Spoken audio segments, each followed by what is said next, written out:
Good morning, everyone. We are back. We still have a bunch of dye stuffs left over from the Christmas tree ranch, so we will be putting that onto some cashmere today. We're going to start with a 12-inch wide piece of cashmere, see if that works before we do the full shawl. If it doesn't work great on the small one, we'll do the full shawl in eucalyptus, because that will also look great no matter what. We know that prints. So we will see how this goes on the cashmere today, and I think that should be fun. All right, so just as before, we're going to just do an iron mordant on it, lay it out, and I will show you when it is covered in leases. We learned from all of our past experiments, you can go back and look at all of the other printing with Christmas tree ranch stuff videos, but we learned from the other ones that it does best in chaos format and being rolled up together. There's some interaction happening between the cedar and the pine. So we're going to kind of do a chaos roll on this guy and see where we end up.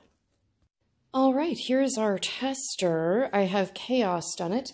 The only reason I'm comfortable doing this, because I've seen it go all the way through all 4 layers on cotton, is that I have not noticed that effect on the cashmere with other things. That doesn't mean it won't happen with this one, but it didn't with the eucalyptus. So we'll roll it up and pray. We'll give it an hour and like 20 minutes to steam, and if it goes well, we will use the rest of that to make a very large shawl and kind of shibori fold it, which I will also video. If it doesn't come out well, we'll find out. We'll see what we'll do with that big old shawl at that point. All right, she's doubled over, she's rolled up, she's ready for chaos. It has not yet started steaming, but it will. Well, it's hot enough that it's sizzling. That's a little alarming. Stop that. Nobody wants you to steam it that way. Stop it. Rude. Ew, that looks weird. All right, well, anyway, see you in an hour.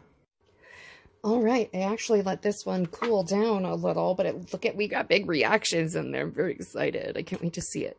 It makes me think that I should go stick the other one back in the iron bath. I mean, obviously, we're going to print the whole shawl.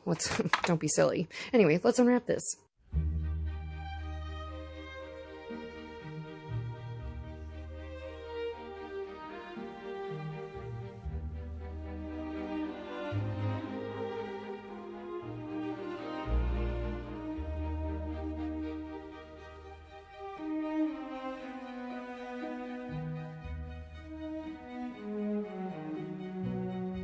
All right, well, I think we all knew we were going to do the shawl. That came out great. So what I usually do is I take something that is roughly the width, or I line it up roughly the width of the dowel that I have. I should just get bigger dowels, but I'm not going to today. So that you can do your accordion folds. We'll probably end up doing like 3 folds, which will make 4 layers. But what I mean by accordion fold is we want to make sure we're folding them on top of one another in layers so that they print all across the front, not just the back. We're going for the front, not the back. So that's what we're going to do, and I will show you as I roll it up. Hopefully you can see it kind of oxidizing as we sit here.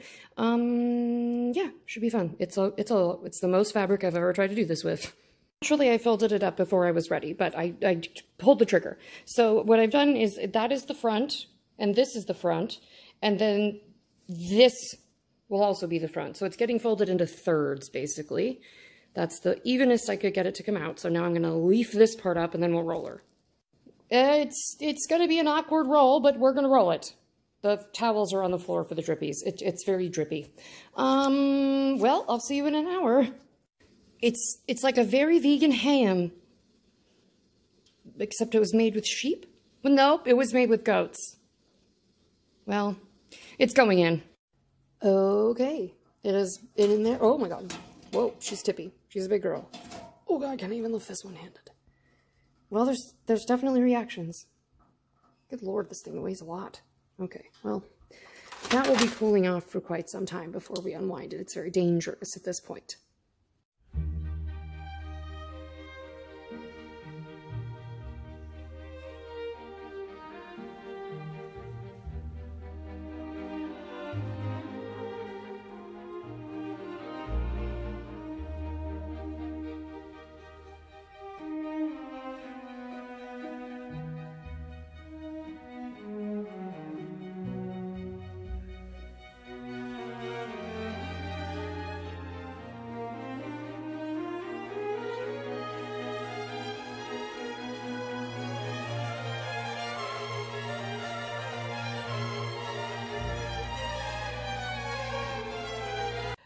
Well, I had to go shake it out. There was just too many needles, but look at it, it's wacky. This is one of the crazier things I've made. I don't know that you could intentionally make that happen. I look forward to seeing how it dries. We're gonna go hang it in the shower where all of the dyed things go to dry. Look at all these weird, like wacky, like the cedars in there. There's some, oh my God. Oh, something sticky was there. Some kind of berry or the end of a stick that was very resinous. I've noticed a couple little, resin spots, but other than that, I just mostly am having to pull out needles that got stuck because I rolled it too tight. Other than that, it's very weird. I mean, if you're into being very boggy, this is great. This is a very large piece of cashmere that we have used. But look, like, here's the cool juniper. There is cool stuff happening on here. It is a little chaotic. I'm not mad at it, but we're going to go hang her up and see how she looks when she's dry. Well, hello, everyone. These are all dry, and look at how fun they are. They're a bit chaotic. Now, I do believe that at some other point in the year, this cedar is going to go intensely red. I think it's literally just the time of the year that was less than ideal for us. But what I also find really interesting, and I asked a friend about this who is more experienced in at least wool fiber arts than I, and she was saying that because it's literally been pressed into the fabric, because it leaves this kind of like 3D imprint. I think you can see that a little bit. It leaves like a 3D imprint of the stem, but it's almost like you're steaming in permanent pleats on like a tartan, perhaps. But it's like you're steaming in permanent pleats. And so it's not necessarily a bad thing. It's just there. But I love how this like gold and black is interacting. And this is on our big, huge shawl that's like 26 inches wide. Wait till you see the scarf though. So the good part about this is it didn't get too like Rorschach testy, even though this is the part that was overlapping. But I just really like the chaos of this. I think that the chaosness is great. But you can get, this was definitely meant to be printed on cashmere. It did better here than on any of the silks. But look at how fun those came out. Now, I will say that the areas where I put in like a whole branch, because I just wanted to see what would happen. I'd never tried it before. You can see these little yellow specks. And that is where like the pine resin is actually like steamed onto the fabric. It won't come off, so I think it may have just like kind of felted the fabric in that one place. But that's a good note that we probably should not put a whole ass branch down. It was unnecessary. It didn't make anything particularly awesome. Like you can kind of see the stick here. But it didn't do anything so awesome that I like need to do it again. And then let's go back past the other side here. But again, I just think these are really, really pretty in general. Here's the other side, which again got a little muddier, but I think it's really nice. And it's interesting. It's more interesting than having nothing on a scarf. And like you've got these really great little micro juniper prints and stuff. However, I think that the sweet spot for this particular dye technique, at least on the dowels that I have and am willing to go get, I could just go get some more dowels and then we'd probably have better luck. But look at this scarf. Look at how cool it is. This one came out so great. This was my best roll up yet. It came out so flippin' cool.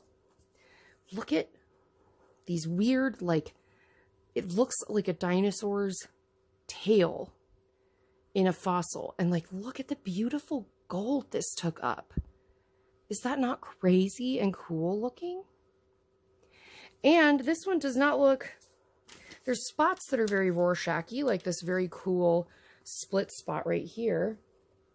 But like, look at how cool this is. Look at all this beautiful pattern. Like, how gorgeous is that?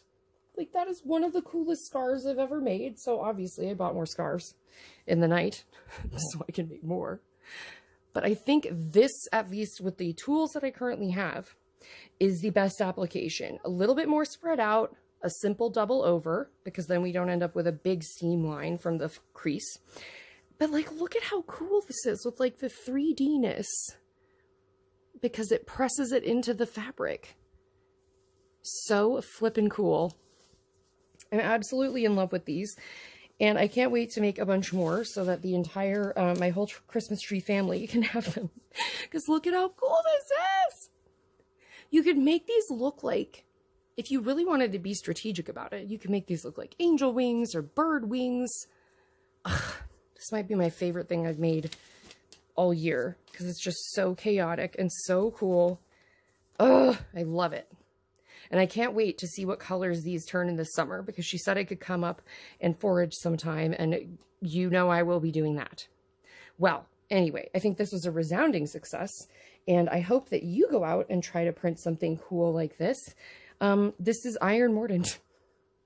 I only did the aluminum triformate as a first mordant bath because it makes it more color fast or light fast. So it makes it more likely to survive bright light. That's the only reason I did that. You would get this reaction if you just did iron. I love it. Look at how cool it is. I really love the juniper mixed in. It gets like this really, like, it's like a golden, like, coral and algae collection. I am obsessed. This is like the coolest scarf I've made in recent memory. All right, well, anyway, I hope you will stick around for any more experiments I will be doing. There's still a considerable amount of this outside, and I still have at least 2 scarves left. So we might be back for another one, but I sincerely appreciate your support, and I hope I have earned your like or subscribe today, and I will see you in the next one. Bye!